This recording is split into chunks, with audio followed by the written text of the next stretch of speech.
Around the NFL podcast. Got a 2-star Yelp review from Steve Smith Sr. Welcome back to another edition of the Around the NFL podcast. My name is Dan Hanzus, and I'm joined by a room filled with heroes. Marc Sessler, Chris Wesseling, and Gregg Rosenthal. What's up, boys? What's going on? Very well directed with the hand motions there. Greg jumping over Wes's old hater hand. Oh, yeah. So it's something Greg likes to do every couple of weeks just to announce himself with authority. Is that true? Is that what I this don't is know. all It just about? means I wasn't paying any attention. Yeah. Yeah. Well, welcome to, yes, this is the Sunday night edition. I like to call it, Mark, the flagship edition of the podcast during the regular season because really this is where we make our enormous salaries well into the 7 figures, all of us. So you know you're going to get really high quality content. I think it's the flagship production of the entire NFL. I mean, we're the leading podcast around. Yeah. So, you know. That's true. All that stuff should fall in line. Yes. There were some truths and some lies in anything that was just said. Well, the key is I think you're hitting on the point that the NFL media is building all their empire around podcasts. So that's Well, without telling us that. So, yes, the reason why it's the flagship show, because this is the show where we go over all the games that happened on Sunday, and it was a very exciting Sunday of football in Week 10. A lot of big plays, some major, I'll say it, narratives being furthered. That's all I got. Is this the Damashek podcast? Yeah, Dave does like narratives. Yes. Yes. So, yeah, a lot to get to. At the top of the show, and we're not going to waste any time because we're going to get into it in a couple minutes, Giants, Patriots. Greg, a team that's been a thorn in your side for many a year. First game up. Second, Peyton Manning. We're going to get to that a little later in the show. One of the lowest moments of his majestic career occurred on Sunday in Denver. And, of course, the Sunday night football game between our team of Around the NFL, the Arizona Cardinals, and the Seattle Seahawks. So we'll recap and give analysis of that game. All that's coming up on today's show. It's so full. Not to mention Colleen Wolfe coming in, which is always good. Connie Fox comes in. We got to talk to Connie Fox about something when she gets here, about a little get-together at Hanzus Manor on Saturday night, and Connie had an issue. So we'll get to that. Yes, so all that coming up. And, you know, before we get into anything, we just do want to, of course, call attention to what happened in Paris on Friday, the terrible terrorist attacks that went down there. And I know we have, TD alerted me to this before the start of the show, we have a big listenership in France. So obviously all of France and Paris in our thoughts after a really terrible situation that went down there. So that's it. Let's get to the football. Let's get to the football games. That's it. Let's move on, and we will start with the game between the New York Giants and the New England Patriots, who faced their biggest test of the season. And not surprisingly, it came from the Giants. Steven Gostkowski hit a game-winning field goal with 1 second to play. It was the difference in a 27-26 win for the Patriots to move them to 9-0. Greg, these two teams seem destined to play awesome games forever. All 5 games they've played have been classics, really. Great games. This might be the last one with Tom Brady. I know he says he's going to play till 50, but you don't see him every 4 years. I heard some Giants fan honking like this is like 2011.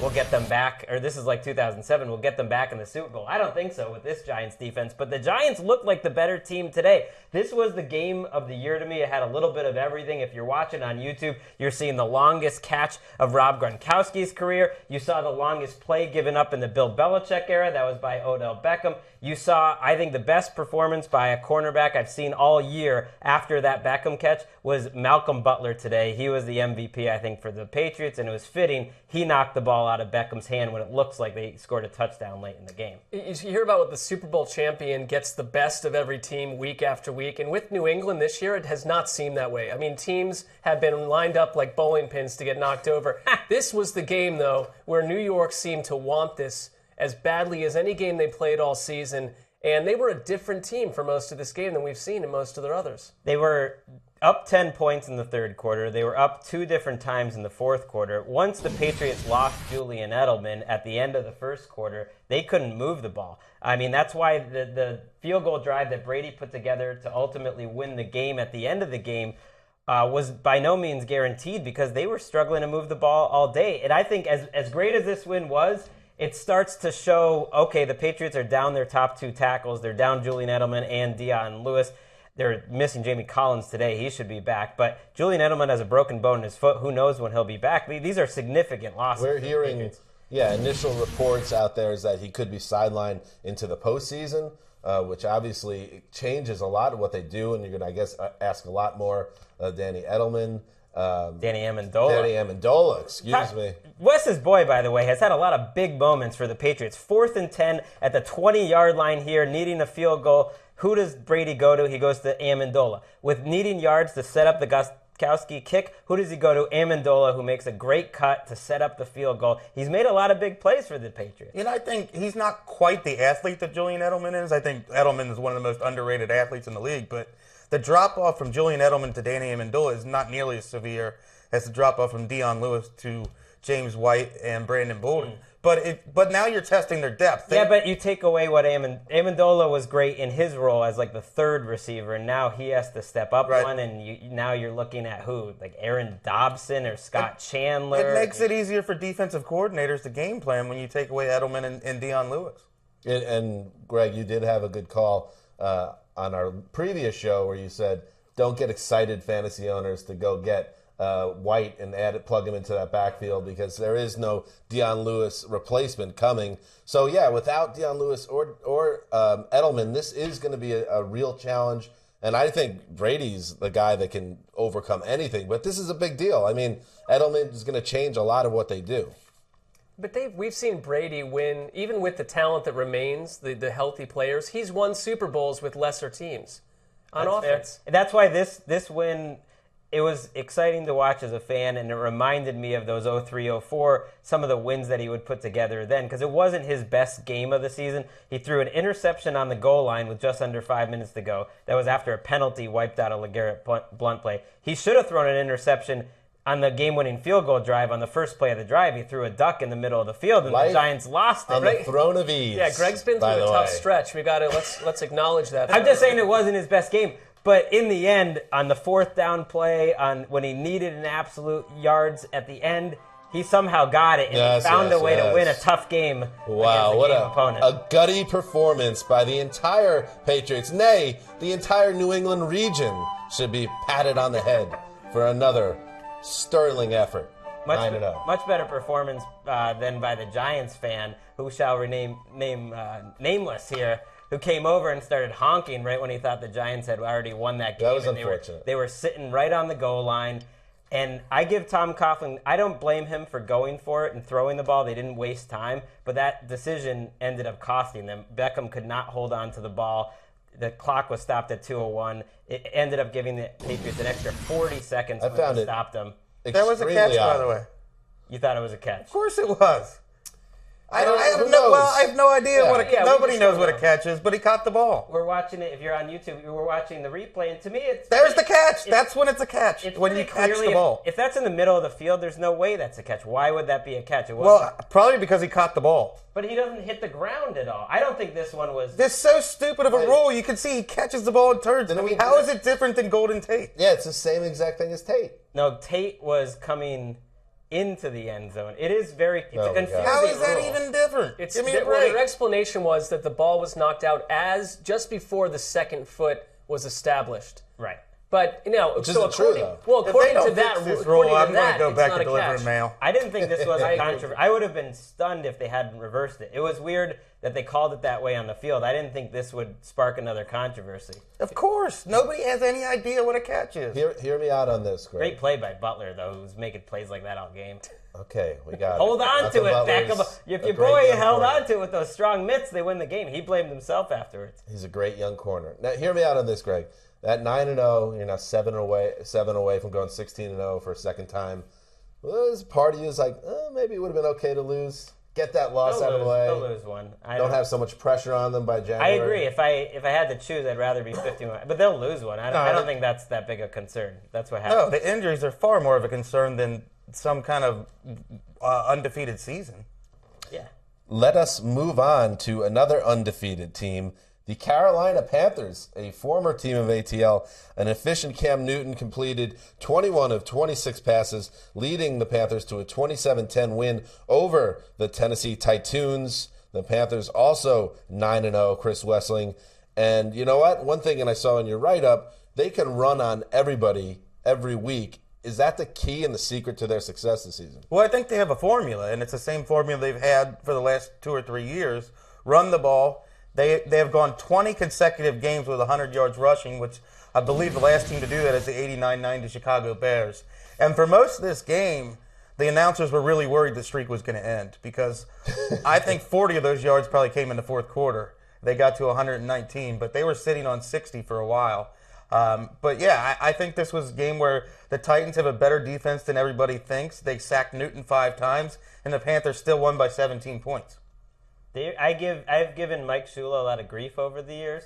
We should give him some credit because their running game, people talk about the passing game hasn't necessarily taken strides, and it has this season. But their running game is probably as complex and varied as any running game out there between Newton and Stewart. Just the different looks that they give opponents week after week, a lot of the ender. I mean, just everything they do in the running game is very tough to prepare for. Mike Shula privately confided to me that he despises you. Well, I was on the couch today with Damashek and his circus of friends, and MJD asked about that Rosenthal What's the name of the show?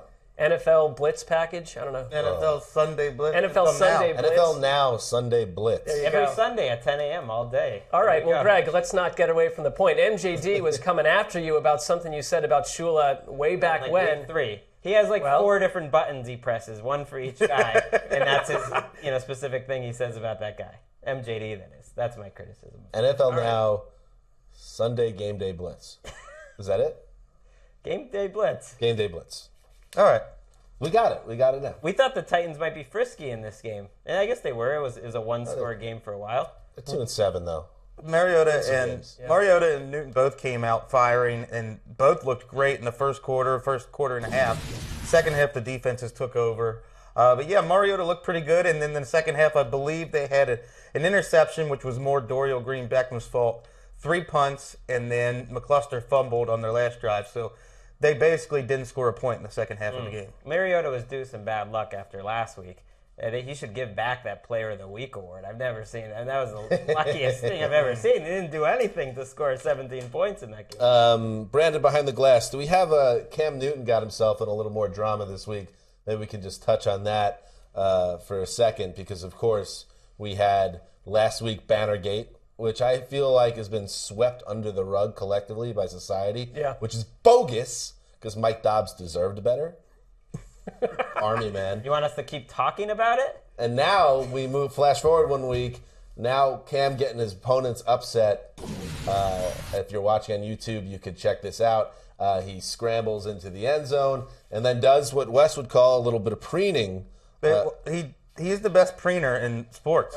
He's breaking it down. He's doing a little dance. No, hold on. He's not even done preening yet. I know. He's doing some dancing. Why does that make people mad? He just clinched the game. Well, after it is funny. I can see why. Because he's a quarterback. Stop preening. After the game he was asked about it, of course, he says, if you don't want me to preen, that's not what his wording was, but don't let me get in the end zone, which I get it. Listen, there's a lot of swagger in Carolina, and they deserve to have swagger because they are 9-0. I think this is not 3-0 or 4-0 or 6-0. 9-0 is a significant portion of their schedule. Without a loss, they can do whatever they want. And a ton of people seem to not be taking them seriously still. We're talking about, New England's 9-0, they're going to march into the Super Bowl and go undefeated. Well, that's because they've done it before. But with Carolina, it's this new team, even though they're not new at all. They've been kicking people's butts for a couple of seasons now. It does they feel different, though. Well, they are different, but it's just that to go 9-0 in the NFL, and they're 2 games beating up, some good teams. 2 games up on the 1 seed. My favorite part of the Cam taunting was when, I think it was Avery Williamson, was it, who came over and got upset and started getting his face. And at that point, then Cam responded with an extra little celebration right back at him in his face. I'm going to shoot you with my celebration. This is not a major issue in sports, but he's allowed to have fun and go out and do whatever he wants while having fun on the field. And I'm allowed to not like that that's his idea of fun. Sure. Right. That's very fair. Greg, can I see you do that dance again? Let's see your cam. Right back at you. Can you look into the camera? I'm not looking at anything. It's pretty good. It's not a bad cam dance. Anything else from this game, Wes? No, we covered it all. Let's move on to the Denver Broncos, who were undefeated as well last week. They went down, and now they have the Kansas City Chiefs at home. Peyton Manning's going to set some records, and everybody's going to have a good old time. It didn't work out that way because on the same day that Manning did set the all-time passing yardage record, he did it on the worst day of his professional career in terms of statistics. Manning threw 4 interceptions and was benched in Denver's 29-13 loss to the rising Chiefs. Wes, just when we thought Manning was turning the season around, this happens. What gives? Yeah, Peyton Manning's going to drive the story on this, but this was an absolute beatdown from the Chiefs. That's, to me, just as big of a story that the Chiefs were up 29-0. And the Broncos got 13 points because it was garbage time, or as Connie Fox would say, junk time. But this was the Chiefs just totally dismantling the Broncos.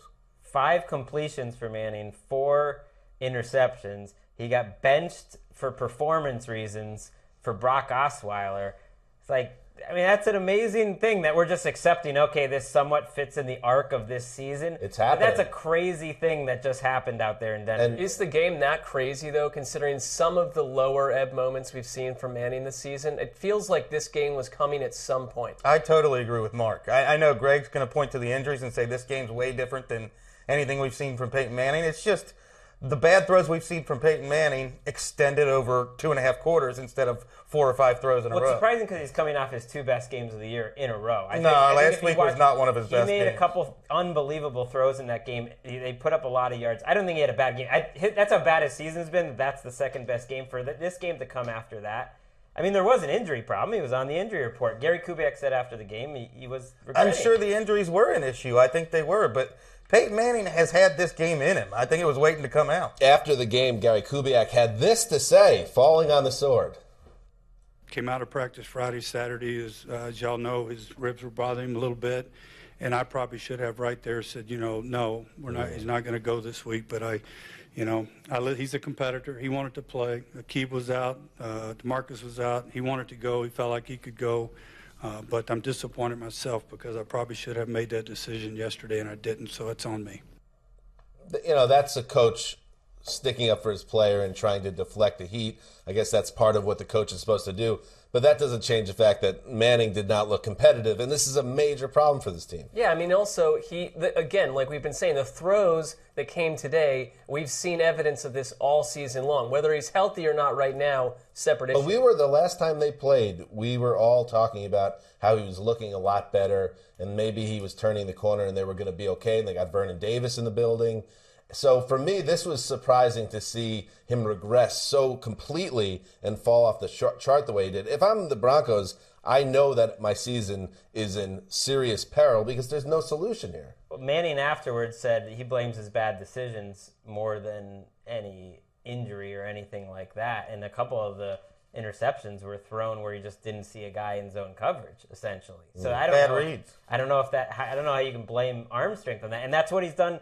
Even earlier in the season, he was moving the ball fairly well, but he would make a Mark Sanchez-like interceptions to kill good drives. It's also a credit to Kansas City's defense, which is, we kind of lost sight of Kansas City for a stretch because they are 4-5, and this was their biggest win of the year.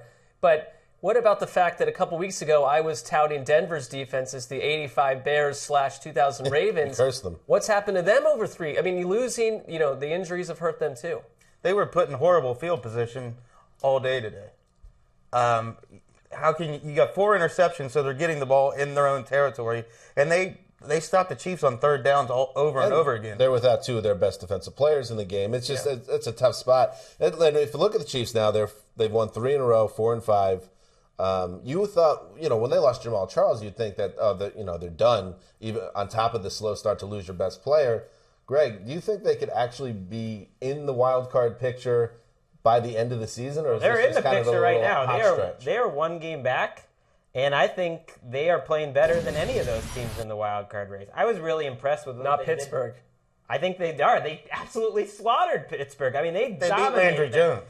But they also moved the ball on offense against Pittsburgh and held the ball for about 38 minutes in that game. And I was really impressed with the Chiefs' offense in that game. Right now, I think they're as good or better than any of those wild card teams. Not they're Pittsburgh with Big Ben on the field, though. Even if you totally take Big Ben out of the picture, let's concede Pittsburgh getting that 5th wild card spot or the number 5 spot. I agree totally. The Jets have regressed. The Raiders are up and down. The Chiefs are, they're in that grouping where you can't say those are the Bills are up and down. They're in that group. Chiefs have a very good defense, but they're a field goal offense and a touchdown league. That's a big problem come playoff time. Yeah, they're built to go 9-7 at their ceiling and get whacked in the wild card game. So let's not get too excited. I just wonder if Brock Osweiler is going to win you some sandwiches and start a game this season for performance reason. Because when Kubiak said he regretted starting Peyton Manning, on one hand, yeah, that's falling on the sword. On the other hand, I'm sure he really wishes he did start Brock Osweiler because Peyton Manning gave him no chance to win. Win who some sandwiches? Win Mark some sandwiches because he said that Brock Osweiler will start a game this season due to performance reasons. And that's got to be on the table at this point. Well, Kubiak emphatically shut down the notion of a quarterback controversy, but I don't think he can shut down the talk in Denver this week. Right. There is going to be a controversy. Well, another game like this, you have to start thinking about what's best for the team. Mark, let's move forward. Where were you in 1991? I was a junior in high school. Were those happy times in your life? Excellent times, as far as I remember. I block out all the negativity. Oh, that's good. I like that because 1991 was the last time that the Lions had defeated the Packers in Green Bay until Sunday. That's ridiculous. They won in Green Bay. Mason Crosby's 52-yard field goal attempt didn't have a chance. It was the final play in a Lions 18-16 win over the Green Bay Packers, who have suddenly, outrageously lost 3 in a row after a 6-0 start. They're now in second place in their division. Everything is going to hell in Green Bay, and it's amazing watching this game today. I know this has been going on for a few weeks now with Green Bay's offense, but you would think at home, okay, now this is going to be the game where they start to get healthy and put some points on the board and get, relax and all that fun stuff. There's no reason to relax because this is a total systemic breakdown from the personnel without Jordy Nelson is not stepping up and filling the role. The play calling, Tom Clements, he was supposed to take over for Mike McCarthy and elevate his profile to get a head coaching job. That's not happening right now. Aaron Rodgers, unless he has an injury that we don't know about, he does not look like Aaron Rodgers. He's missing throws, which you never see him miss. Randall Cobb had a big drop in this game. James Jones, who's dropped off the grid entirely in the last month, had a big drop in this game. I don't even recognize this team anymore. This is now becoming one of the biggest surprises of the season to me. And there's a lot of things happening because, go back to the preseason game against Pittsburgh when they lost Jordy Nelson and all this talk about Devontae Adams and Ty Montgomery and the other weapons that they had groomed from in-house. And there was a lot of hopeful conversation about those guys stepping in and playing a bigger role. But it's just not that easy to replace an all-pro, Pro Bowl type receiver like Jordy Nelson and the chemistry he has with Rodgers too. Devontae Adams turned 21 targets into 79 yards. That is one of the least efficient games by a wide receiver you'll ever hear. I think a part of this... It's outrageous. Yeah. Part of this, to me, also is... And I don't want to take anything away from Aaron Rodgers because obviously he's an all-time great. But there was a general belief that no matter what happened, he was so good that anybody that they plugged in, they were still going to be a 30-point-a-game offense because they had a quarterback playing at that high a level, and that's simply been exposed not to be the case. They're vulnerable, and having no running game doesn't help either. Well, the plays he was making at the beginning of the season perhaps just weren't repeatable. They were out of structure, I guess you would call them, plays with outrageous throws. I mean, he made a couple of them last week in Carolina too, but just counting on doing that week after week, you can't count on that. And you look at this offense, they were 25th in yards going into this game. That'll only go down. This wasn't just a loss. This is a loss to the worst team in the NFL. I mean, there's no doubt that the Lions were the worst team. A terrible defense, a terrible offense. To lose to Detroit at home. And I mean, what did Martha Ford say to that Lions team? Give her the executive of the year. She's turned this ship around. It's like Major League 3. She said nothing. But Detroit did just like the third movie in the Major League franchise. Well, I say this is a new one. Martha Ford is taking over. Detroit did everything in its power to blow this game. It was actually kind of hilarious to watch because this is what bad teams do. It was almost like they're like the Jets on steroids. Like they got a touchdown late in the game, and all Matt Prater had to do was kick an extra point to make it a 2-score game with 2 minutes to play. Game over. He pushes it left. That was his second missed extra point of the game. So instead of it being a 2-score game, it's 18-10. What happens? Aaron Rodgers finally gets his team in the end zone. They can't convert the 2-point conversion. There's 30 seconds left. 18-16, game over, right? No. The Packers recover the onside kick. When the onside kick goes through Calvin Johnson's fingers, they get the ball into field goal range. And I don't know what happened with Crosby, who's a good kicker sometimes. And if you watch this game, the highlights, the ball was not blocked. It looks like it was blocked. He just mishit it so poorly, it never even stood a chance. I like what you put in your post, where it's not RELAX time for the Green Bay Packers this time. Where Aaron Rodgers sold that last year, and he was correct. It's time to settle down and wait. This offense will get its feet back together. But this time around, it's late in the year, and you don't have Eddie Lacy, the guy he was last season. That was a big part of their offense, blowing people up with the run game in bad weather in Green Bay. I wonder what's going to happen with this team. It's not heading in the right direction. Once his groin is healthy, I would put him on a treadmill for like 14 straight days, get him back to his playing weight last year, and then give him the ball 25 times and hope that because James Starks had his chance today, did not look good, averaged less than 3 yards a carry. I thought he left yards on the field. He did not look almost like he's a career backup. Yeah, he did not look dynamic. So there's not going to be a situation where Starks is going to run away with this job. Almost like their only chance this season is for Lacy to return to form, which is crazy to say. Physical trainer Dan, I like this. Maybe you're the man to go down there. I never thought I would be a personal trainer, and I still don't think it will happen, but this is just my idea. Well, they have the Vikings next week, don't they? They have the Vikings, Yes. Vikings coming up, and that's a monster game. You lose there, you could go 2 back in the division. Then again, if you suddenly can find a way to just win that game. I do think this team, if you look at their history, even when Rodgers was healthy, they've had little dips in play for a month at a time, and I still believe they can get out of it. Yeah, for all the talk about Jordy Nelson, last year I think Damashek had Rodgers, Jordy Nelson, and Lacy behind only the Steelers trio for triplets. You don't have Nelson or Lacy on the field today, and James Jones is no longer a part of the offense. How was it protected? Yeah. Last week I thought that was a huge part of the problem was Rodgers. The protection was fine. I mean, he was moving around because he's so good at that. It wasn't like he was clean all day, but it wasn't a situation where that was the reason why they lost because they could have protected him. It's just there's widespread problems on that offense. It's wild. Jim Caldwell, by the way, said he was not dead during the bye week. I disagree. And he proved it. He's not dead. Did he prove it? He's alive. They won a game. Hook him up to a machine. He did something no Lions coach has done in 25 years. You're telling me that Jim Caldwell has a pulse. It's fact. That is the biggest surprise of the season. All right, so if the worst loss of the day was Green Bay falling to the worst team in football at home, the second worst loss would have to be what happened in Philadelphia today because the Eagles blew a two touchdown lead at home. The end result, a 20-19 loss to the Dolphins. Greg, the Eagles lost their quarterback and a golden opportunity to create some distance in the NFC East. What a disaster. The Eagles hate the Around the NFL podcast. Whenever we start crowning them like we did in the preseason, naming them the number 5 team, or this last week as the NFC East favorite, they got to put out a stinker on the field. They got my hopes up, too. They looked great in the first quarter, 16-3, touchdown drive the first couple drives, and then they do nothing the rest of the game. Sam Bradford leaves with a shoulder injury. They lose because of special teams, really, a blocked punt and a missed field goal. I think were really the differences in this game. And for everyone that wanted Mark Sanchez to come out on the field, this is what you got. They moved the ball, but they didn't finish drives, and he threw an absolutely killer interception in the end zone with under 5 minutes to go when they only needed a field goal to take the lead. And I think the defense would have finished out that game for him, and just couldn't do it. You were talking downstairs about the last sequence of the game. On offense. You want to take us through that a little bit? Yeah, it was absolutely awful. If you're watching on YouTube, we can show it here. It's as bad. It just was the Eagles' offense really in a nutshell if you were watching this during the game. First, Miles Austin doesn't even look for a pass that goes right to him. Then they throw it to DeMarco Murray. He drops the ball.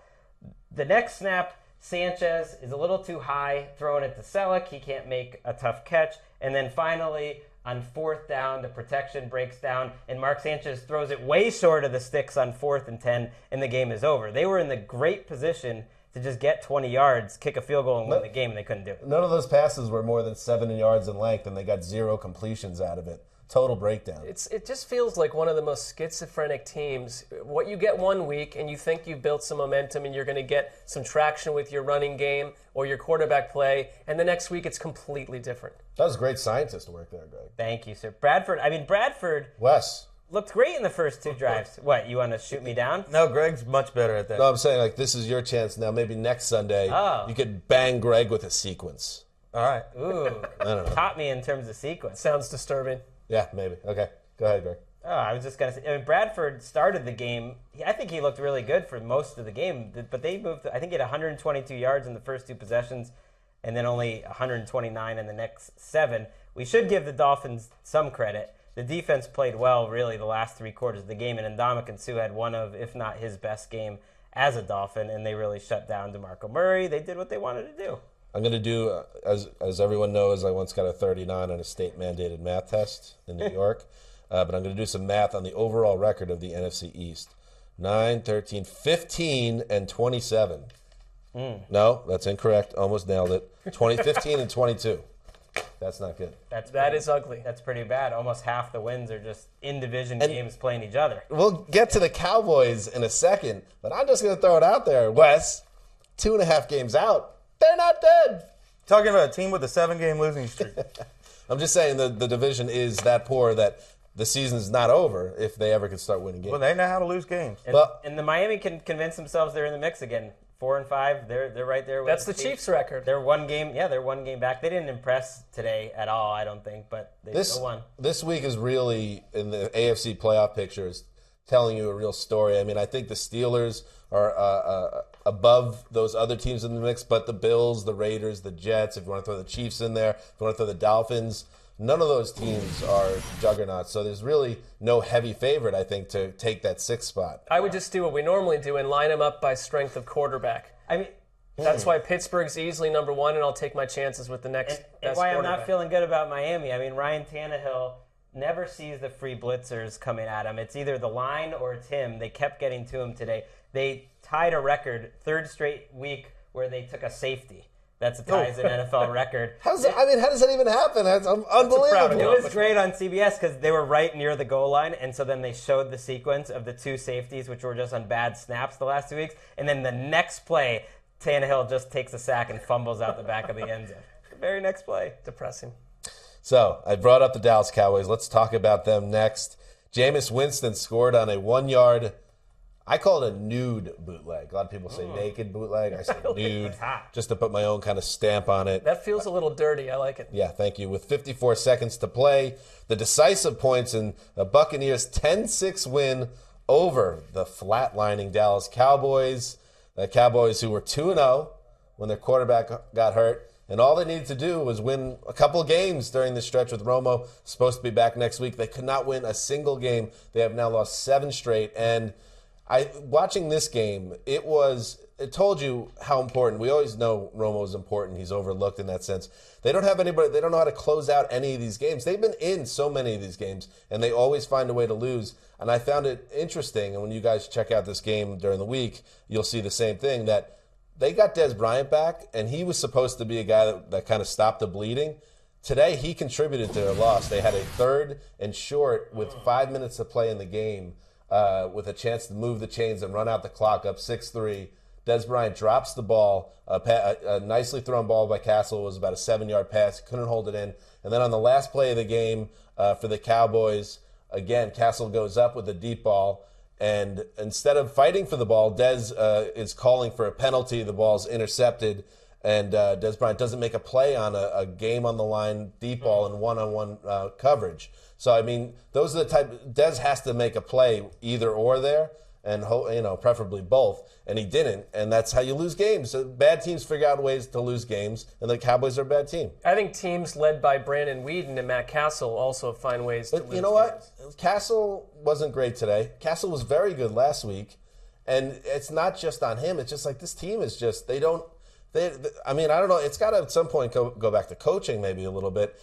They do not know how to close out these games. They must be maddening to watch as a fan. It's almost like they lack character or something. Right. They have that's where I was going Perhaps. on some point, is that they have a loser's mentality right now. The Bucs did not enter the red zone until their game-winning touchdown with under a minute to go. So the defense, just looking at that stat, clearly played very well the whole game. Well. And when they needed one more drive, that was the drive where they let the Buccaneers drive down the field and win it. And a perfect example of bad teams finding ways to lose. I think it was 2 plays before the game-winning touchdown run for Winston. Winston scrambles for the goal line, goes up in the air, loses the ball without getting hit, recovered by the Cowboys, game over. Only defensive holding on the Cowboys wipes the play out. So I mean, it was a stomach punch loss for the Cowboys, one in many this season. I mean, you have Dez going nuts on the sideline, you have Greg Hardy getting into altercations on a weekly basis, and I get it from the standpoint that it's got to be super frustrating to be a member of the Dallas Cowboys because you get your heart ripped out week after week after week. Greg Hardy 0-5, I believe, by the way. Shocking that would happen there. It's another example of it, the lie where coaches say the hardest thing to do in sports is win an NFL game. The Buccaneers have won 4 games this year. Not taking anything away from them. They're fine, but I think that is taking something away. It took a lot away. They're an improved team. They're an improved team. They're like a 7-win type of team, which is more than doubling. So if the Cowboys go perfect the rest of the way, the best they can do is 9-7. Sorry, Dan. I don't think that's a playoff team. Well, 9-7. No, that's in the wildly unlikely chance they do go perfect. Well, 9-7. That's not going to happen. happen. 8-8 could win the division. They don't even know how to win a game. If you told me they're going to go 9-7, I'd say they're winning the NFC East. But they're not going to go 9-7. They'll have just beaten the rest of the because they did themselves in. Because they needed to steal a couple of these games. You can't lose all 7. It's a total joke scenario. So I'm not going to get behind the Cowboys at 2-7 at this point because what have they shown? Even when Romo gets back, a rusty Tony Romo is going to roll off 7 wins in a row. I think God is very angry at this team. It would be great, though. It would be great for, I said it last week, for the Romo narrative of it all. If he comes back in there, and then they just start winning game after game. It would be the only thing that would make Romo to me is likable, despite what the team attached to him, what you think about them.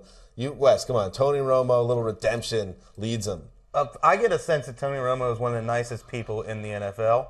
I would love for him to win games if he was playing for a different organization. Fair enough. Darren McFadden, your boy, who was second in the league in rushing over the past 3 weeks, came back down to earth a little bit in this game, but he didn't get hurt, Wes. He'll be back next week. Your boy, he's okay. Yeah, I'm already come out on top on this. I'll have to delay my long-planned mea culpa about how well McFadden's playing. Now I get this. I believe that when I hear it. Yeah, I could see Greg checking the box score about a couple hours ago, and, a grin creeping over his face. I seriously did think that when I watched the Cowboys finally over the weekend. I was like, on a day with it's many, time for me to finally admit how well he's playing. But now he stinks again. Many victories for Greg today. That's one of just the more minor ones. Yes, avalanche of victories. No Cowboy player had a longer run than 7 yards in the game. Moving on, there was a guy that had a lot of yards for the Minnesota Vikings today. He was Adrian Peterson, who ran for a season-high 203 yards, including a game-icing 80-yard score late in the fourth quarter, leading the Vikings to a 30-14 victory over the Raiders. Mark, the Vikings are 7-2 and all alone atop the NFC North. Are you buying in?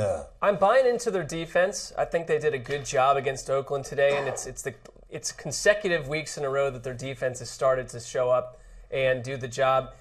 Their offense to me is very weird because, yes, it's Adrian Peterson, and he got stronger as the game went on today and finally broke that game-sealing run.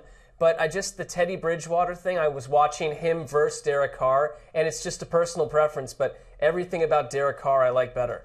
I like what Oakland has with their quarterback, and Derek Carr is going to throw the ball deep over and over. He just has that arm, and Teddy Bridgewater seems more to me like he's just managing the game with shorter passes. And he is right now. It's 23 years old too. Sure, it's not a final analysis. This is, to me, a bad loss for the Raiders. You got to stack some wins at home if you're a team that's making the leap, and I guess maybe it's time, and I'll be the first to say that I haven't been all that impressed by the Vikings this season to this point, and maybe the Raiders are still kind of a team figuring out they're really a 500 team, but this is a really big win for the Vikings on the road against a team that's had some success against teams that are decent this year. Yeah, I mean, again, they shut down a good offense, and they won an ugly game, and I think that Minnesota, they're now into the part of the schedule that we thought a couple weeks ago would destroy them and take them down. And they keep winning, and they've got Green Bay next week. You take care of business there, and they seriously are in the driver's seat. Yeah, before this game was even over, my mentions on Twitter were blowing up with people wanting some sort of apology about the Vikings. I guess I've been critical about the Vikings on the podcast, that we're not giving, how are you going to skip giving them some credit now? Are they finally a good team? Block them. Just because they're 7-2, this was an impressive performance. I mean, this, I think, just looking at it, would be their best game of the season to shut down an offense like that. Then again, it's still a 4-5 team they beat. It doesn't change the fact that I think they've been lucky and that their record is not really reflective of how good they've been so far. But it doesn't matter because they're 7-2. And they have an identity, which is good. They have a great defensive line. Linval Joseph sounds like he had a good game again. Yeah. And they have the running game. And they kind of know who they are. And that could be enough. It's not like they need to be great to win 10 or 11 games. I think with the Vikings, Zimmer came in and he's doing what he promised he would do on defense. What concerns me is Norv Turner's, who's year after year had a great passing game no matter where he goes. There's no identity to this passing game right now. Mike Wallace has vanished. Diggs didn't really show up today. They shut him down in the first half completely. And that's against Oakland's secondary. Not a single receiver had more than 45 yards. Wallace is done in terms of being a deep threat. There's a stat that he was, I think, the number 3 guy in the NFL in recent seasons is that type of player that could take the top off defense. He's not doing that anymore, and that was really what he was there for. I think he also went to a team where the quarterback doesn't throw the deep ball that often. That's just not what their passing game is right now. And that's sort of what I meant where with Carr, it's sort of he's just a little more daring. He'll put it downfield, and I think Oakland's more fun to watch for that reason. You like yourself a daring man. I like a daring. You are a daring man. Sometimes. Oakland's more fun to watch, but their defense is going to keep them out of the playoffs. They gave up 500 yards to 2 guys last week, just 2 players, and then they give up the 200-yard game to Peterson today. This is not a good defense. Yeah, and holding. We should give Vikings credit. I mean, holding the Raiders to 14 points at this point, we've seen other teams go into Oakland and they get waxed. The Jets were a good defense, they got waxed. The Chargers are not good, but they got waxed. I mean, Oakland went into Pittsburgh, who had been playing pretty well, and they put up 35 points. For Minnesota to do this, I mean... They have a good D. Linval Joseph looks like he ate somebody. I mean, he's massive. Can we rule that out? He's been eating running backs all year. I don't know what he's I think that's illegal. And don't look now, by the way. First of all, Adrian Peterson is closing in on 1,000 yards after 9 games, and he is on pace for about 1,800 yards this season. This is an all-time great that we are watching. Just a reminder. Tied O.J. Simpson for most 200-yard performances. Hubba, hubba. What a weird season, though. And leads the league in negative plays. Yeah. And plays over 10 yards. We've covered it all. What else can be said? We have to move forward, and it is one of my favorite parts of the week is when I get to introduce the next individual to come through the doors here at Studio 66. She is one of the mainstays on, Mark, pay attention now, NFL Now Game Day Blitz. Yes, she is. She's the star of that vehicle. Yes, the white couch of truth, as Shek calls it. She is the great Connie Fox. Jazz hands.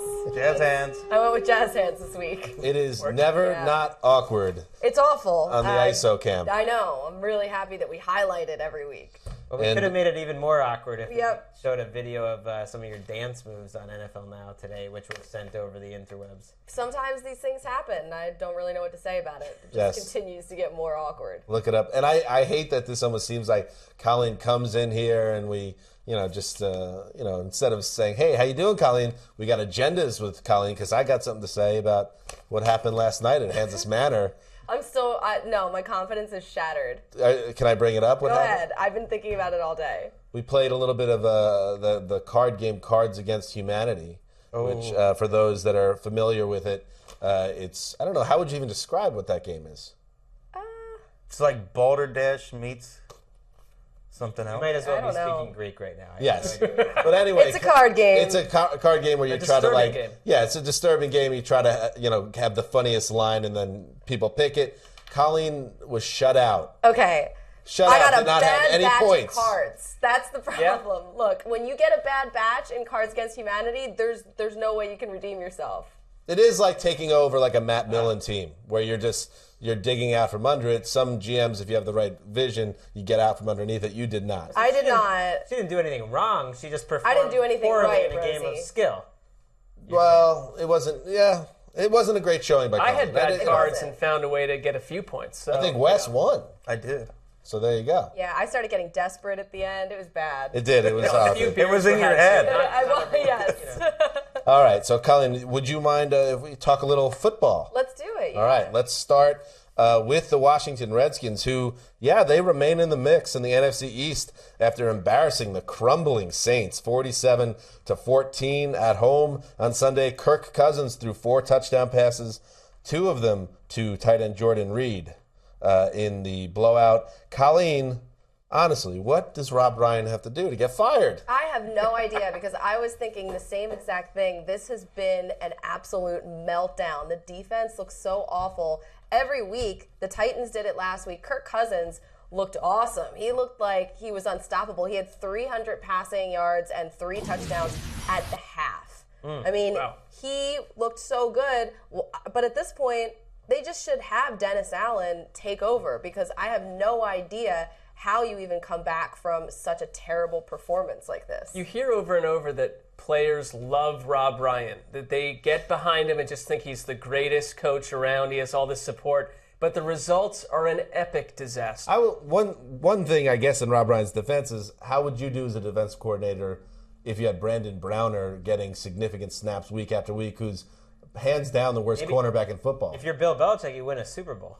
Ooh. Wow. Touche. Well, I mean, It's very fair. no, that's not fair at all, actually. It's 'cause totally he fair. started. That's exactly what happened. He was the starter of the Super Bowl. You're right, because Darrelle Revis is on the Saints too. So no, I mean they were able to hide him. He can't be hidden in this defense. They don't have great personnel. That doesn't help matters.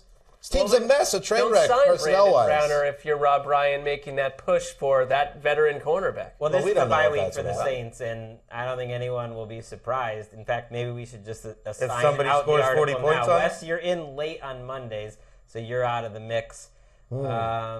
Dan, you've got the Rob Ryan loses his job post. Actually, this is getting All right, too... I'll take it. I'll take the Rob Ryan beat. If it it's happens. mean though. It's mean that we're planning is Yeah, doomed. now I take this all out of the show. Leave it in to show Greg's Strike true it. colors. Right, That's good. Speaking of Greg's true colors, I guess Kirk Cousins might go up to like 30th in your quarterback ranking. Oh, wow. Oh. Shocking. Cousins did. I would say Cousins' best game of the year basically was last week Perfect against the passer rating Patriots. he had. So this is a couple good weeks in a row now for him. And I feel horrible that we forked the Redskins because No. What? who's better than them in this division? That's They fine, beat a but crummy that's Saints team. such. If we were getting mad at if we wanted to crow about every team that we shouldn't have forked, that's 4 and 5. We would have the Dolphins. We would have the Bills. We would have the Raiders. We would have the Jaguars. We'd have That's the Chiefs. fine. So that's fine. Like there's a million of them. Dan asked me a couple weeks ago, can I picture Jay Gruden at that podium for the playoffs? Yes, I can. That and I question can picture, stands. Wow. And I can picture you like that catching on throughout that final 2 months of the season as a big playoff push. You like that. What we see from Washington, like in their ceiling games, is what we saw today, which is good play from Kirk Cousins for most of the game today. It was the entire game, and they ran for 200 yards. Their offensive line, when it's clicked, has been a dominant run game. And that's when Washington can win this division because you're right. What's the other team that's going to jump up and take them? The Eagles? That's fine, but then next week when they Giants. lose to Carolina and they're 4-6, and maybe the Eagles or the Giants get a win, and then they're back to 2 games back, then we'll be like, well, I guess it's okay we fork the things. You're right that the top of the NFC East is all mediocre, and that they'll probably stay in the mix the whole time. But I don't think they'll win it. Or a 7-9 team wins this division. When they lose 31-6 at Carolina next week, no one's going to be biting their fingernails about the Washington Redskins. They're a bad team in a horrible division. That's all. Yeah, they but are. you keep acting like the Cowboys are frisky and they're 2 games behind the Redskins. Maybe you missed earlier in the podcast where I said they can't be taken seriously, but I think the Giants and Eagles, even though what we saw today, still are a better team two better teams than the Cowboys and the Redskins. But I with think the there's a Redskins, difference. though, what I'd say is there is something being built because occasionally you see these performances popping through. Maybe it's not this season, but When there they're is hope healthy. for next season. When they're healthy, they get Deshaun Jackson back. Their offensive line's intact. They're a different team when they're healthy. As an Eagles homer, let's be honest. Okay. Like, which of the three teams? Awkward. Which of the three teams would you be most afraid of winning this division right now? wow. The Giants, Redskins, or the Cowboys? Probably the Giants. And when I watch the Eagles, I'm not confident in anything that I see. I feel like there's nothing that says they are a good team when I watch them. But the Redskins, they play the Saints and they look great, but that's not consistent. The Giants showed a little something on Sunday, even though they lost that game. They really should have won it. I mean, they I thought outplayed the Patriots. That's something. But you're right. There's no great teams. We do have, by the way, Brandon behind the glass told me we have this a little more. Wes was saying, you like this, or is it you like it? Whatever it is, catching on defensive end. I like that. You like that Chris Baker after the game shouting at a local cameraman. The defense stood up. They did a great job. You like that? You like that? I like that. You gotta like that, right? You gotta like Chris Baker, by the way, is having a great season. He did that in the. I know, it's not even the one that I saw. Yeah, exactly. I saw him do that in the hallway after the game. Becoming a thing. Chris Baker, hey. He's trying too hard a little bit. I don't know. This team's got something like it. special. Okay. But also, by the way, on the other side of things, why do you still have Drew Brees in the game at the end when they are down by like 30 points? Who knows what's going on in New Orleans? Just blow the whole thing up and be done with it. Enough. It's a mess. He was playing so well, too, coming into this game. Like, I thought he played unbelievable last week. They made that little rally to 4-4, and now none of it matters. Let's just move on. Jason Myers kicked a 53-yard field goal after Jacksonville got one last play thanks to a face mask penalty with no time on the clock. In the end, it meant the Jaguars ended their 13-game road losing streak Sunday, a 22-20 win over the Baltimore Ravens, another team that knows how to lose and find ways to do it. Wes, the Jags don't get too many gifts from the football gods. They're going to take this. This one was a huge gift. I believe there are only 4 plays in history where a team won after the time had run out because of a defensive penalty. In the NFL, you cannot end a game on a defensive penalty. Elvis Dumervil, face mask penalty on Blake Bortles as time expired, set up this 53-yard field goal. They would not have been within distance to go for it. Bortles falls down on the play, and then there's the face mask penalty. Sets up the 53-yarder. So unbelievable. Jason Myers redeemed himself after missing a easy 26-yard chip shot late in the third quarter. Mark, isn't in the illustrious history of Cleveland Browns Part 2, wasn't there a player who took his helmet off that extended a game? Wayne Rudd in didn't extend a game, it ended a game. That's one of them. No, that extended the game and then they kicked the field goal. Yes, that's exactly right. And Kelly Holcomb threw for like 450 yards and none of it matters. Sorry about Hank that. Poteet was another one. I forget what the fourth one was. I liked your tweet when you said if you're coming up with the 5 most painful losses this year, the Giants might have all of them. But the Cowboys would be in the mix. Yes. And the Ravens have found crazy ways to lose week after week. They've all been pretty close games, too, at the end. That is, At least like within 8 points or so. That is the NFL. All these games seem to be close because there's not a lot of difference, I guess, in the talent level for a lot of the league. But, yeah, I mean, the Giants, they crack me up because, you know, I have these Giants fans and I have a text string that just, I have to silence it on my phone because I'm working.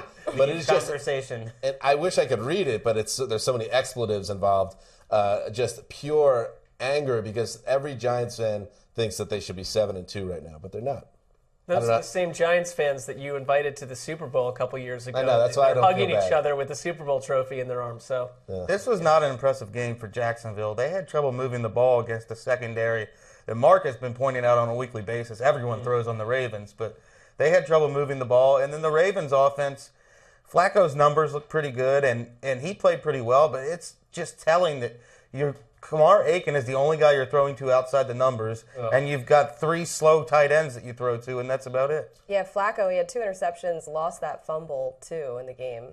I mean, it was dicey for him. And they can get that 4th win on Thursday Night Football, Jacksonville. I mean, each one of these wins is so big to this coaching staff who's just trying to keep a job. Yeah. They can get a home win on Thursday night, 4-6. They're kind of in it. I mean, at least they can keep their jobs and everyone just relax. It's another team with a disastrous record that could win their division. Yeah, and Mark, it has been another dry season for the Browns, but you are enjoying the Ravens going down in flames this year, as you Actually, not as much as I enjoy seeing the Jaguars win.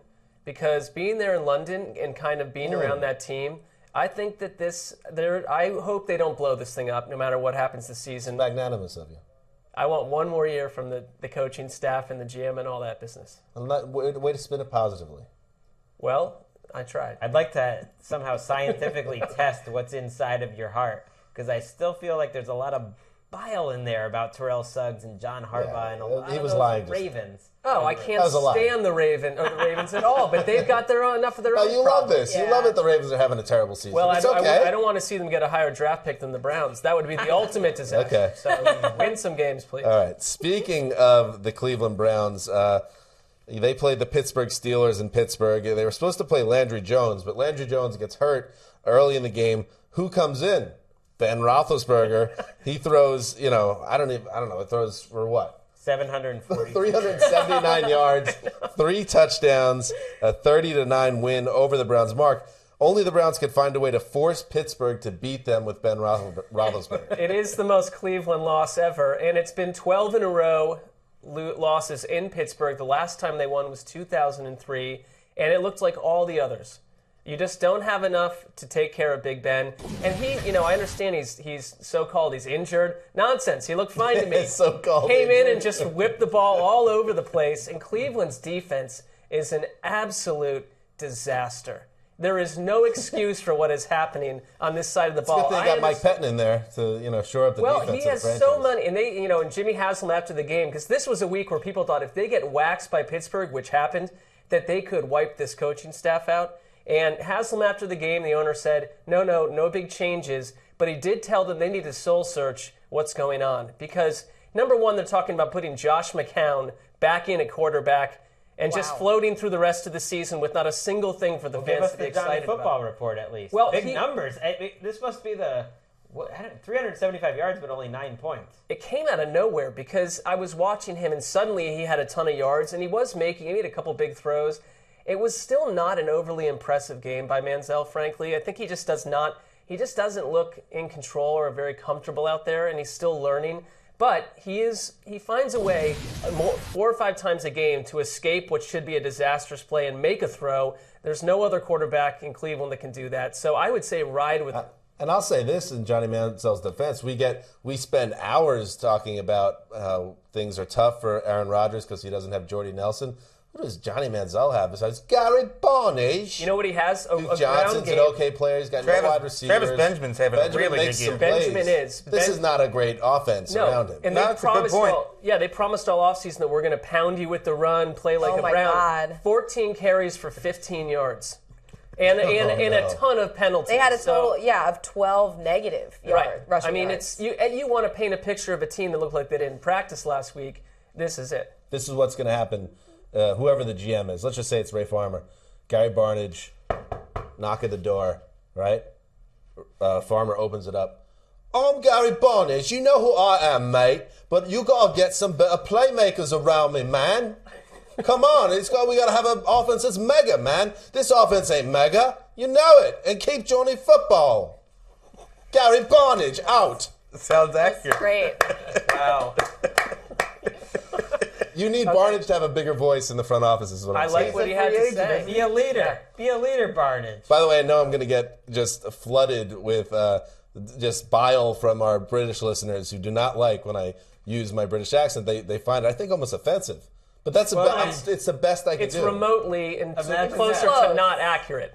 But well, you were in London. I have never been there. Does that not sound anything like England? Not really. Any region? I mean, there may be a small neighborhood stretch where that's Gary Barnage is the dialect, but it's a small one. That's where Gary's from. I can take that. Go for it. What else? What else? Ben throws for the most yards ever by a relief quarterback. Big Ben get this game, Mark. How does this happen? I don't know. How did the Browns figure out how to do this Someone stuff? else weigh in. Shouldn't the coaching staff be questioned for why wasn't Ben Roethlisberger I think the not same thing. starting the Yes. game? I guess the whole idea was probably we can beat the Browns with Landry Jones, and if it's not going well, we'll just put in Roethlisberger. Because they wouldn't have sat there and lost with Landry Jones. With would the it? bye next week, that's exactly what they were doing, which is such a slap in the face to Cleveland as a franchise. Total disrespect. But but Big Ben did say, I mean, he got stepped on at one point. He was hobbling around. Other than that, he looked like a complete, destruction robot. So, By the way, the Browns have earned that disrespect. yes, they have. Yeah. By the way, I just want to throw something out there. Browns might be the worst team in the NFL. I hate to. Well, you just say it. called the Lions that, but I think you're right. Well, the power poll but they says just won in Green 30. Bay. 49ers. I just want to say one thing from this game. It's going to sound like a little bit of hyperbole, but I believe that the Antonio Brown touchdown, somersault into the end zone, sticking the landing, was the greatest touchdown celebration in NFL history. Wow. From a pure athleticism, just a beautiful. Oh, he is a gorgeous athlete, and sticking the landing. Think about how hard that must be.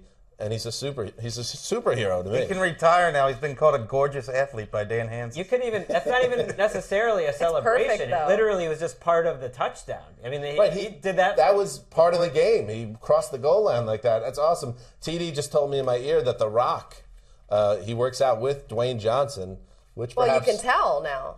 Yeah. I don't think The Rock's pulling that move off. I don't know. The Rock's pretty awesome. I saw that He's stupid. like 47 now, isn't he? I saw that stupid earthquake movie he was in, San Andreas. Why? What a tremendous film. It was the best $5.99 I've ever spent. If you want to watch a brain-dead movie that keeps you invested for 94 straight minutes, check out San Andreas. Cool. Put that on the Blu-ray. You've definitely not had many good appetizers in your life if that's the best $5.99 you've ever seen. Did you ever hear, I wouldn't even call it hate watching, because it was just like, first of all, if you're living in California, it's kind of fun to see the entire region destroyed. It's terrifying. Yeah, knowing that could actually happen. And then when Rock is flying around LA in a helicopter saving lives of attractive Sounds like women, an it's perfect. airtight plot. Don't knock it till you try it. That's all I'm saying. Relatable. Yeah. What else? Let's move on. So the Browns stink. Mark, at least you know that the Jets have come back down to earth too. We are misery in arms still. I don't see that being the case. Okay, just trying to make you feel better. Moving on, the St. Louis Rams is, Greg loves the St. Louis Rams. We all know that. He has sandwiches riding on them, finishing in second place or better in the NFC West this year. Took a hit on Sunday. Zach Miller of the Bears caught 2 touchdown passes, and rookie Jeremy Langford, who looks like a player, had two more touchdowns. The Bears put it on the Rams, 37-13 win at the Edward James Olmo Dome. Good job covering up the concrete, by the way. Finally. St. Louis, a little too late, says Reggie Bush. Colleen, same old story with the Rams. You want to buy in, but they just won't let you. I thought going into this game that they would absolutely win this game, and then that would put them in great position in the division. But just like the Rams do, a bad team at home. Now, yes, the Bears have been playing better, but they just couldn't do it. They got down early in this game, and then Todd Gurley was nowhere to be found. He, on that opening drive, had a nice catch on a screen pass, and that was when we saw the hurdle. I don't know if you guys saw it, but it was awesome. After that, though, nothing. They couldn't run him at all, and then you put the ball in Nick Foles' hands. That's a mess. And another shot at, Wes, you like to say that Jay Cutler is the worst quarterback ever. 19 of 24 against St. Louis's stout defense in St. Louis. 19 of 24, 258, 3 touchdowns, no interceptions, a 151 passer rating, 90.2 QBR if you're into that thing. That's a very nice game, statistically. He also destroyed Greg Williams' blitz today. He was really effective against the blitz. I don't want to go wild when Zach Miller and Jeremy Langford did most of the work on those 80-yard touchdowns, but yeah, it's a pretty good game for Jay Cutler. He's putting on some good tape right now if he's going to be somewhere else next year. He's having a good season. I think you guys just get sucked in by him. That's fine. I'm not going going to get some sucked in. team's going to overpay for him. I'm not trade sucked. for him, and it's a mess. He's not a franchise quarterback, but he could be a decent quarterback. He could be Ryan Fitzpatrick. You put him on the Rams, and they'd be making the playoffs. He'd probably detonate their offense, too. He'd get their staff fired. It's so hard to trust him. I know. I don't know why people act like he's trustworthy. Maybe he is the perfect guy for the Rams then. The non-trustworthy quarterback on the non-trustworthy team. Put them together, maybe two negatives create a positive. I mean, the Rams want to go 7-9, and they're on target, so I don't see what the problem is. That's their job. That's a good point. This team, they're not really built to play from behind at all, but they're not really built to play offense when it's close. Or They're you're built to going to play head a little offense. bit. They're really That's not not a good built sign. to play offense. I don't know why Or they didn't throw go the back football. to Gurley, though, at all. I mean, you know that you really don't have anything in the passing game. I think they're one of the worst, if not the worst, in the NFL passing game. And Disorganized. you have Todd Gurley there. Why not try and run him? John Fox, I think, has done one of the best coaching jobs in the league, which pains me to say. I usually enjoy hammering him. They're a team that could be looking at the way some of these games have ended and really feel like they should be 6-3. I mean, they have won some games pretty clearly, won some close ones at the end that they really shouldn't have. They've been in every game. Other than that Seahawks one with Jimmy Clausen, they're playing pretty well. Your Johnny boy, Fox. your boy Nick Foles.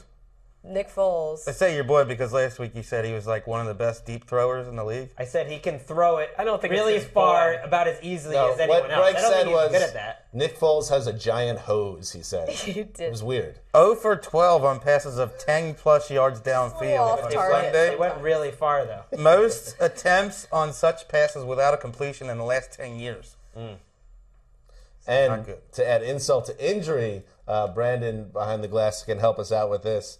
Martellus Bennett, one of the Bennett brothers, always they have interesting things to say. Oh, so zany. Martellus Bennett had this to say about the St. Louis Rams. I mean, it was good. We was playing against, I consider St. Louis Seattle's little brothers. So it's a bunch of front runners. I mean, 97, he's a little so, I mean, overall, I was just happy to go out there and kick their ass. 97 is Eugene Sims, a defensive end for St. Louis. How can you be somebody's little brother and also a front runner? I didn't get the connection there. Well, there was some sort of altercation, I guess, with Eugene Sims during the game. Yeah, if they're front runners, they're the worst front runners ever because They they're are. never in front. You're asking They always for have a a losing sensible record. comment from one of the Bennett brothers. Yeah, no, that's a good point. I don't trust the Bennett brother. They're as far so as I can funny throw and profound and zany, though.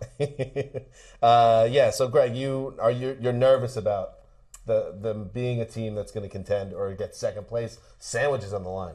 Well, they could still get second place, but these two losses back-to-back were the types of games that bad teams lose. So, no, they're not looking very good. I'm not giving up on them. See how much it pains you to say that sentence. Yeah, they're not giving up on them. 4-5, you're in the mix.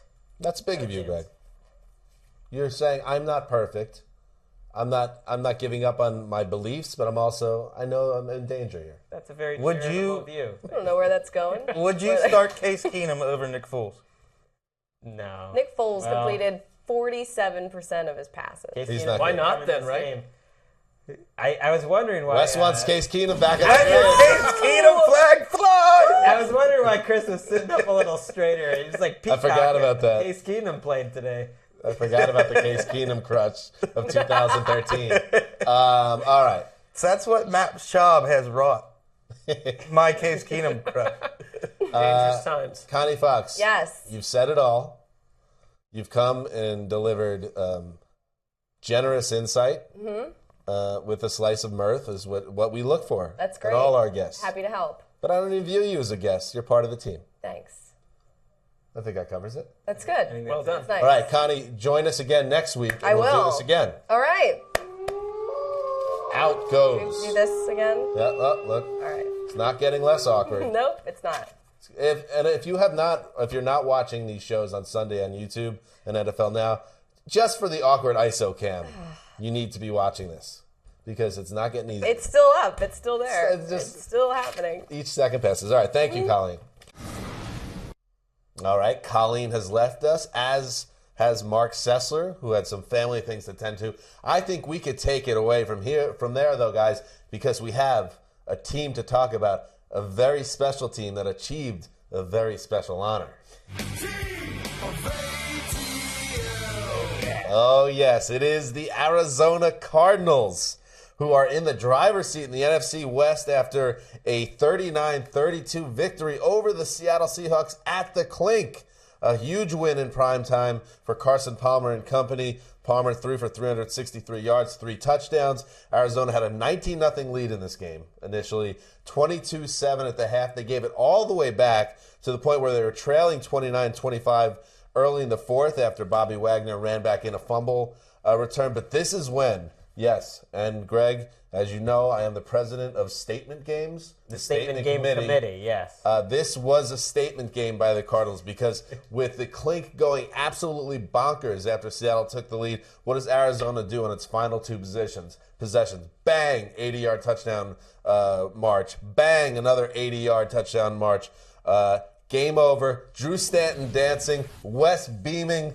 Greg getting all excited, and guess what? The team of ATL is surging at 7-2. Wes, What a game. This had a little bit of everything. The Cardinals are up 269 yards to 89 yards at halftime. Seahawks storm back-to-back possessions, strip sack Carson Palmer. It's like an avalanche. It was like an avalanche. It didn't look like Arizona's offensive line could block the Seattle Blitzers with the offensive line shuffling.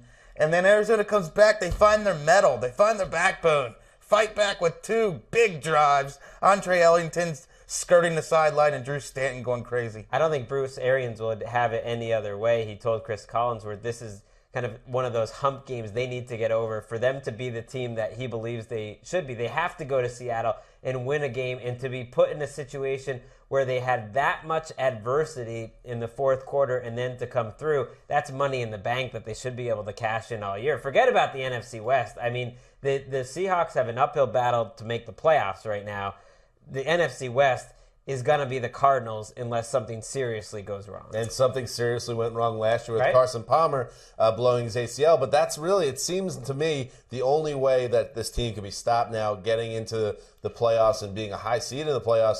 And really, I mean, I know Seattle's been failing to close all season, and they have not had a great season in that right. But I thought this game was over. I mean, the tidal wave, just to hear the clink as loud as it was, that's why it was a statement game to Arizona. Because really, despite it still only being 29-25 at that point, you would have thought that the Seahawks were going to run away with it because it swung. And yet, the team of ATL. I love that it was Jerron Brown and Andre Ellington coming up with the big plays down the stretch because this really is a team. And they've got their depth. We talk about Larry Fitzgerald and John Brown and Chris Johnson, but they go so deep at all those positions that you can have an Andre Ellington with a huge play, and Jerron Brown made 3 big plays in the fourth quarter after Michael Floyd had a hamstring. And the best secondary in this game was the Arizona Cardinals secondary. And Russell Wilson did not have a very good game overall. You know, they moved the ball right after halftime, but for the first half they struggled, and then in the fourth quarter they didn't come up with the big plays either. And Tyrann Mathieu and just that entire secondary is playing well. So many things in this game were similar to other Cardinals games where they really could have had a bigger lead. They had I thought, a statement drive early in the game, a 15-play drive, but Palmer throws a bad interception at the end of it. They could have put up more points in the first half than they really did. It looked like it was going to come back to haunt them. Didn't in the end. And let's give Carson Palmer some credit because there is this ongoing narrative about Cam Newton deserves to be in the MVP race and everyone's overlooking Cam Newton. And perhaps that's true, but nobody's talking about Carson Palmer as someone that should be in that discussion. I know Tom Brady is second on my list. The leader. He now has 23 touchdowns. That's second in the NFL to Brady. Just 6 picks. I mean, he's on pace to throw close to 5,000 yards. His passer rating is off the charts at 110. He is having a killer season at age 35. He'd be second on my list, and all the silly people talking Charles Woodson and Aqib Talib for Defensive Player of the Year, they ought to be watching Tyrann Mathieu play football this year. Well, Palmer hasn't had a lot of those big national games where he's excelled, and now he has this one, and then next week he's got the Bengals on Sunday Night Football again. So now it's time for them to start winning some of these. A lot of storylines in that game, a lot of narratives. Carson Palmer against the Bengals. Ooh, I like it. That was Wes, who some of you might know, used to be a Bengals fan. Carson Palmer was the last quarterback that you enjoyed or struggled with in Cincinnati. No, I didn't enjoy him. That was well past the time where I was done. He had given him up by then. I enjoyed him. The timeline's kind of fuzzy to me. I love that 2005 team. I loved they were fun to watch on Hard Knocks in general, and he wanted out. He didn't want to work for Mike Brown, and now here he is in a big game. Not 2 teams that might be headed to a bye. Imagine that the Bengals and the Cardinals. Is that a Sunday night game next week? That is. They flex that in. That's coming in nicely. We have to rearrange our podcast around that game. Okay. What a great game that's going to be. You see, it's because Cincinnati's involved. It's in your blood. The team of ATL is involved. Anybody have any other takeaways from this game? Anything with Seattle, Greg? Cliff Averill was amazing, but I think in the end, again, the defense collapsing in the fourth quarter, and again, the offensive line and the offense not really playing that well. I think their schedule isn't bad going down the stretch, but now we're at the point where you can't just be like, okay, Seattle's going to fix everything and they're going to coast into the playoffs. It's not going to be that easy. Well, they're not the same team they were last year. We saw Bill Barnwell tweeted a stat. The Cardinals scored as many points in this game as the Seahawks gave up in the last 6 games combined last year. So, yes, the Seahawks are definitely in some danger now, and the Cardinals flying high, making us proud. Anybody that's tweeting at us halfway, when the Seahawks are making their charge and saying, oh, you guys are cursing, the team of ATL is a curse. Curse this. We got a lot more tweets, though, that were friendly tweets saying, what a fun team this is to watch. Dan is not fueled by the nice tweets. Oh. He's fueled by the hatred coming at him. Thank you. Slights, perceived and otherwise. That's what drives me. That is it for another edition of the Around the NFL podcast.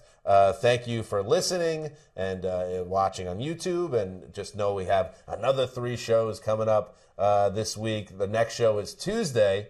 We'll maybe I teased it last week, and then it didn't happen for a couple different reasons. But one of our favorite segments. Oh yeah, we'll do it this. Will return on Tuesday. I think the listeners will enjoy it. So that's all I'll say about that. So make sure you check it out. That's it for now. This is Dan Hanzus signing off for the Quiet Storm, the mailman, the boss, Brandon and TD behind the glass, and Connie Fox. Of course. Till Tuesday.